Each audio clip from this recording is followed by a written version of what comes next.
नमस्कार, मैं हूं आपका दोस्त विजय विद्रोही और आप देख रहे हैं एबीपी अनकट। एक तरफ कांग्रेस कहती है कि मोदी सरकार के खिलाफ पूरे विपक्ष को, समूचे विपक्ष को एक करना है और इसके लिए वो लचीला रुख भी अपनाने के लिए तैयार है। दूसरी तरफ कांग्रेस से अपना घर ही नहीं संभल रहा है। जब अपना घर ही नहीं संभल रहा है तो फिर पूरा विपक्ष को कैसे एक किया जा सकता है, बड़ा सवाल है। कांग्रेस की बड़ी मजेदार बात है कि पूरे देश भर में सिर्फ 3 जगह अपने बल पर सरकार है। एक पंजाब में है, एक राजस्थान में है और एक छत्तीसगढ़ में है। इसके अलावा 3 राज्य अन्य हैं जहां पर मिली-जुली सरकार है। महाराष्ट्र में है, झारखंड में है, तमिलनाडु में है। लेकिन तीनों जगह जहां खुद की दम पर सरकार है, वहां पर पार्टी के अंदर उठापटक है। आमतौर पर होता यह है कि जो सत्तारूढ़ पार्टियां जहां जहां होती है वहीं ऊंचा नीचा उठक बैठक होती है, खेमेबाजी थड़ेबाजी होती है। लेकिन जहां पार्टी विपक्ष में होती है वहां नहीं होता ऐसा। लेकिन कांग्रेस का झगड़ा अन्य राज्यों में भी है। उत्तर प्रदेश में भी झगड़ा है, गुजरात में भी झगड़ा है, केरल में भी झगड़ा है, कर्नाटक में भी डी शिव कुमार और जो पूर्व मुख्यमंत्री हैं उनके बीच में, सिद्धारमैया, उनके बीच में झगड़ा है। तो ये झगड़े आखिर कब सुलटेंगे? आला कमान करता क्या है? और आला कमान में भी क्या 2 पावर सेंटर हो गए हैं? क्या सोनिया गांधी अलग हो गई हैं या फिर राहुल गांधी और प्रियंका गांधी अलग ढंग से सोच रहे हैं, या राहुल और प्रियंका गांधी भी आपस में मेन मुद्दों पर एक ढंग से नहीं सोच पा रहे, वहां भी उनका नजरिया अलग अलग है। ये कुछ बड़े सवाल उठते हैं क्योंकि तीनों राज्यों का हम उदाहरण लेते हैं। अब भूपेश बघेल हैं, छत्तीसगढ़ के मुख्यमंत्री हैं, 70 से ज्यादा सीटें जीती हैं, 2 तिहाई से ज्यादा बहुमत मिला है, 2.5 साल ठीक ठाक सरकार चलाई है और बड़े ओबीसी नेता हैं। ओबीसी नेताओं को तो आज के दौर में, जब ओबीसी राजनीति इतनी चल रही है पूरे देश भर में, उन ऐसे नेताओं को तो और प्रोजेक्ट किया जाना चाहिए। कोई उन पर भ्रष्टाचार का भी कोई ऐसा आरोप नहीं लगा है। लेकिन उनको जब कोरोना काल में अपने राज्य में रहना चाहिए तो उन्हें दिल्ली के चक्कर काटने पड़ रहे हैं। अकेले नहीं आ रहे, अपने विधायकों को लाना पड़ रहा है, अपने समर्थकों को लाना पड़ रहा है, आला कमान के सामने परेड करानी पड़ रही है, जिला अध्यक्षों को लाना पड़ रहा है, नगर पालिका के जहां जहां चेयरमैन हैं करीब 7-8 जगह, उन लोगों को लाना पड़ रहा है। आला कमान के यहाँ सोनिया गांधी तो नहीं, लेकिन प्रियंका गांधी और राहुल गांधी के यहाँ 3 घंटे की बैठक होती है, फिर विश्राम होता है, एक वक्फा लिया जाता है, फिर ब्रेक के बाद फिर बैठक होती है, फिर भी मामला नहीं सुलझ रहा है।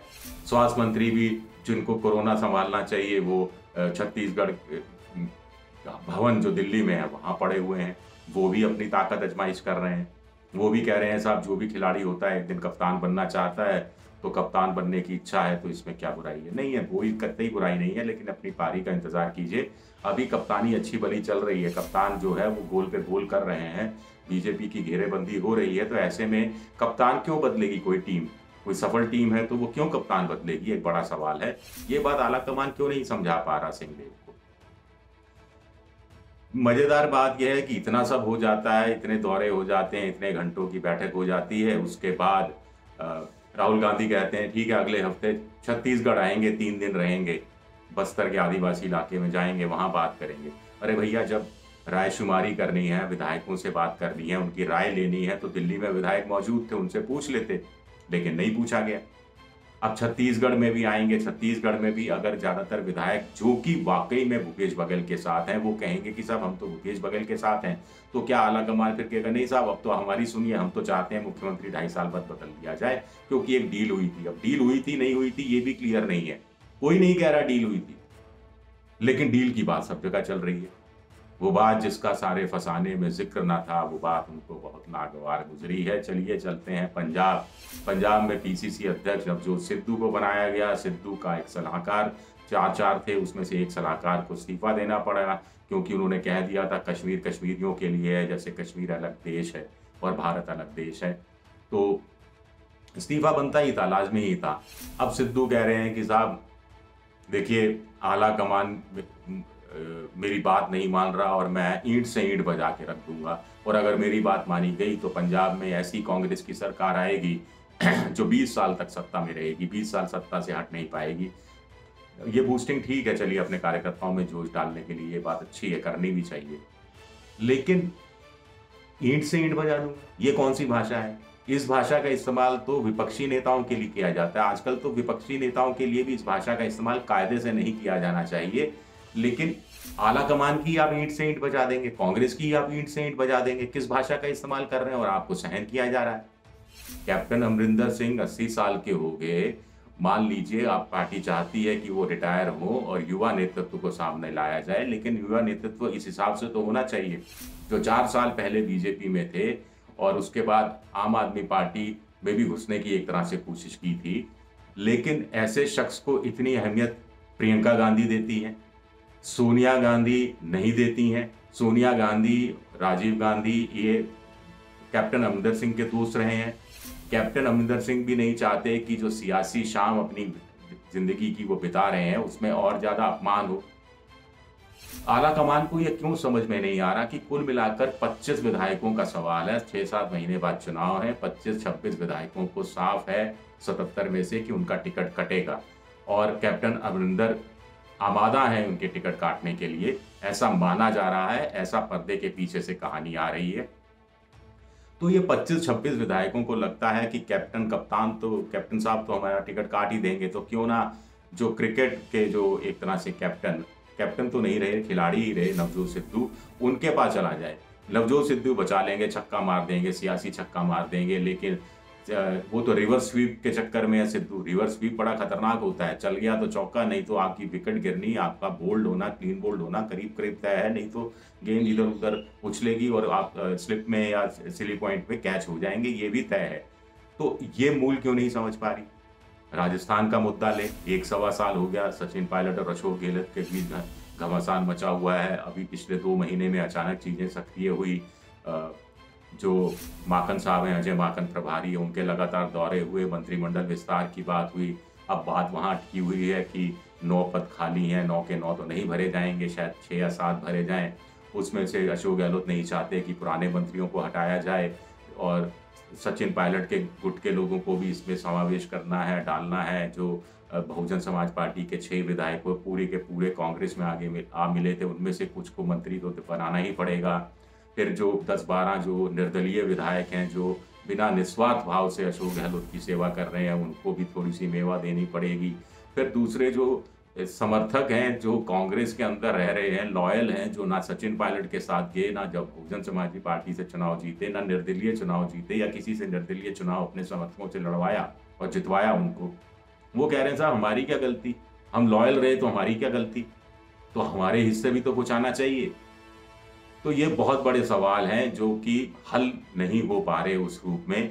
कुछ लोग कहते हैं कि जब तक पार्टी के अंदर आपस में अंदर ही अंदर पार्टी में पार्टी का अध्यक्ष कौन होगा ये तय नहीं होगा, तब तक आप चीजें कैसे तय कर पाएंगे?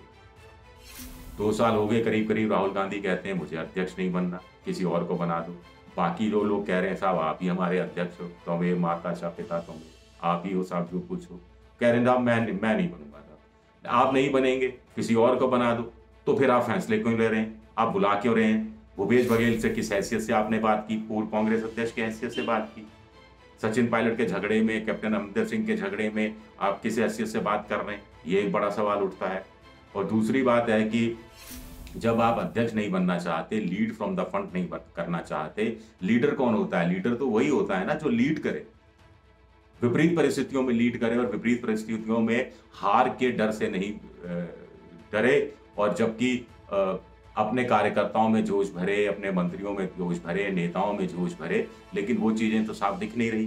तो फिर कांग्रेस कहाँ जा रही है, कहाँ किस रूप में अपनी राजनीतिक दशा दिशा तय कर रही है, ये समझ से परे है। और ऐसी कांग्रेस पर जिसका अध्यक्ष ही तय नहीं है, बिना पतवार के जो नाव चली जा रही है, उस पर फिर दूसरी विपक्षी पार्टियों के लोग उस नाव पर सवार होना क्यों चाहेंगे? उनको नहीं लगेगा कि इस नाव का तो डूबना तय है, इसमें क्यों सवार हुआ जाए? ये भी एक बड़ा सवाल है।